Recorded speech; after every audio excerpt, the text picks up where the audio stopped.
Hello friends, PB react channel में आपका स्वागत है। दोस्तों, 23 साल बाद पहली बार पीएम मोदी जी साइप्रस यात्रा करने वाला है।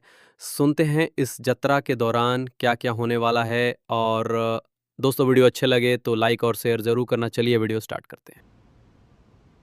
3 देशों के दौरे पर रवाना हो रहे हैं प्रधानमंत्री। साइप्रस, कनाडा और क्रोएशिया की यात्रा के लिए, जहां कनाडा में G7 शिखर सम्मेलन में वो हिस्सा लेंगे, जबकि साइप्रस और क्रोएशिया में अपने समकक्षों के साथ विशेष बैठकें होंगी। और साइप्रस प्रधानमंत्री नरेंद्र मोदी की यात्रा का पहला पड़ाव होगा। तो पहले चरण में साइप्रस पहुंचेंगे प्रधानमंत्री, कनाडा में G7 शिखर सम्मेलन में हिस्सा लेंगे और इसके बाद क्रोएशिया भी जाएंगे प्रधानमंत्री नरेंद्र मोदी। तो बेहद महत्वपूर्ण ये यात्रा है जिसके लिए रवाना हुए हैं। साइप्रस प्रधानमंत्री नरेंद्र मोदी का पहला पड़ाव होगा। यूरोपीय देशों के लिए साइप्रस एक अहम देश है और भारत के साथ साइप्रस के संबंध भी ऐतिहासिक रहे हैं। राजनयिक संबंध भी बेहद मजबूत रहे हैं साइप्रस के साथ, जहां दौरे का पहला पड़ाव प्रधानमंत्री के लिए। और ये 23 वर्षों के बाद किसी भारतीय प्रधानमंत्री की साइप्रस यात्रा हो रही है, तो इसके महत्व को भी समझा जा सकता है। साइप्रस में भारत के जो तमाम हित हैं एक दूसरे के देशों के साथ में, उसको लेकर के साइप्रस के नेताओं के साथ में, जो प्रधानमंत्री के साथ में चर्चा होगी।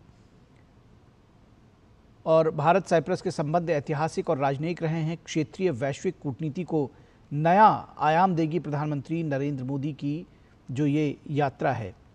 तो बेहद महत्वपूर्ण कही जा रही है ये 3 देशों की यात्रा।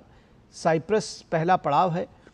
वैश्विक कूटनीति को नया आयाम देगी प्रधानमंत्री नरेंद्र मोदी की साइप्रस की ये यात्रा, इस लिहाज से भी क्योंकि 23 वर्षों के बाद कोई प्रधानमंत्री साइप्रस की यात्रा पर जा रहा है। तो पीएम वहाँ के राष्ट्रपति निकोस क्रिस्टोडोलाइड्स के साथ द्विपक्षीय वार्ता करेंगे, व्यापारिक नेताओं को संबोधित भी करेंगे।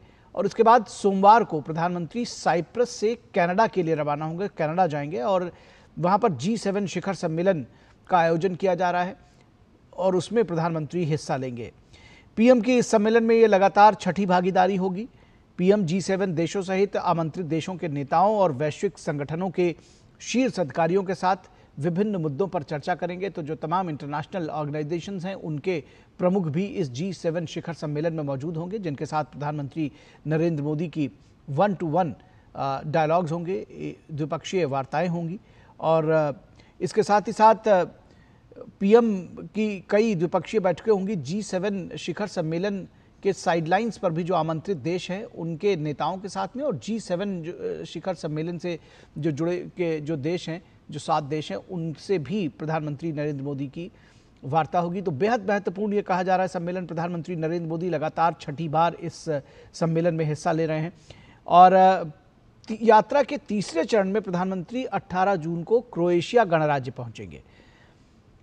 किसी भारतीय प्रधानमंत्री का वहां का ये पहला आधिकारिक दौरा होगा। तो इस तरह से क्रोएशिया की जो यात्रा है उसका महत्व भी समझा जा सकता है कि क्रोएशिया की यात्रा कितनी महत्वपूर्ण है। किसी भारतीय प्रधानमंत्री का ये पहला क्रोएशिया दौरा होगा, यानी आज तक किसी भारतीय प्रधानमंत्री ने क्रोएशिया का दौरा ही नहीं किया था। तो प्रधानमंत्री यात्रा के तीसरे चरण में क्रोएशिया पहुंचेंगे, क्रोएशिया गणराज्य।